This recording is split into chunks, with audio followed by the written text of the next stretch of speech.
Indian super ലീഗിൽ ഏറെ നാടകീയത നിറഞ്ഞൊരു മത്സരമായിരുന്നു കേരള ബ്ലാസ്റ്റേഴ്സും അതുപോലെ ചെന്നൈയിൻ എഫ്.സിയും തമ്മിൽ ഏറ്റുമുട്ടിയ പോരാട്ടം. അതിനുമുമ്പ് നിങ്ങൾ ആരെങ്കിലും ഈ ചാനൽ സബ്സ്ക്രൈബ് ചെയ്യാൻ ബാക്കിയുണ്ടെങ്കിൽ തീർച്ചയായിട്ടും സബ്സ്ക്രൈബ് ചെയ്യാൻ മറക്കരുത്. കേരള ബ്ലാസ്റ്റേഴ്സ് വലിയ നാടകീയത നിറഞ്ഞൊരു മത്സരമാണ് കഴിഞ്ഞ മത്സരം ചെന്നൈയിൽ പോയി ഏറ്റുമുട്ടിയത്. നോവ സദോയിയെ ആദ്യ പകുതിയിൽ കോച്ച് പുറത്തിരുത്തുന്നൊരു കാഴ്ച കേരള ബ്ലാസ്റ്റേഴ്സ് ആരാധകരെ അമ്പരപ്പിച്ചിരുന്നു. എന്നാൽ തികച്ചും അതൊരു ടാക്റ്റിക്കൽ ഡിസിഷനായിരുന്നു. തീർച്ചയായിട്ടും നോഹയെ മാത്രം കേന്ദ്രീകരിച്ചൊരു കളിയായിരുന്നു ഇത്രയും കാലം കേരള ബ്ലാസ്റ്റേഴ്സ് കളിച്ചുകൊണ്ടിരുന്നത്. ആ ഒരു മാറ്റം വരുത്തിക്കൊണ്ടാണ് നോഹയെ ബെഞ്ചിലിട്ടത്.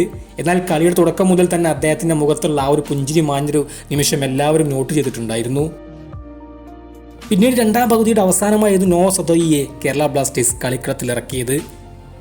എന്നാൽ ആ ഒരു ഡിസിഷൻ പോലും അദ്ദേഹത്തിന് ഇഷ്ടപ്പെട്ടില്ല. അദ്ദേഹത്തിൻ്റെ മുഖത്ത് തുടക്കം മുതൽ തന്നെ ഒട്ടും പുഞ്ചിരിയില്ലായിരുന്നു. ബ്ലാസ്റ്റേഴ്സ് ഗോൾ അടിച്ചപ്പോഴെല്ലാം അദ്ദേഹത്തിൻ്റെ മുഖത്ത് ഒരു വാടിയ മട്ട് എല്ലാവരും കണ്ടതാണ്. എന്നാൽ കളിക്കളത്തിൽ അവസാന നിമിഷം അഡ്രിയാൻ ലൂണയുമായി അദ്ദേഹം തർക്കിക്കുന്നൊരു കാഴ്ചയും കേരള ബ്ലാസ്റ്റേഴ്സിൻ്റെ ആരാധകരുടെ ഹൃദയം തകർക്കുന്നൊരു കാഴ്ച തന്നെയായിരുന്നു. തീർത്തും സെൽഫിഷായി മാറുന്ന നോവ സദോയി എന്നാണ് കമൻറ്റേറ്റർ അതിനെ വിശേഷിപ്പിച്ചത്. പക്ഷേ തുടർച്ചയായി ഈ ടാക്റ്റിക്കൽ ഡിസിഷൻ എന്ന് പറഞ്ഞ് നോവ സദോയിയെ പുറത്തിരുത്തി കഴിഞ്ഞാൽ ഒരു പക്ഷേ അടുത്ത സീസണിൽ നോഹയെ കേരള ബ്ലാസ്റ്റേഴ്സിന് കാണാൻ സാധിക്കില്ല.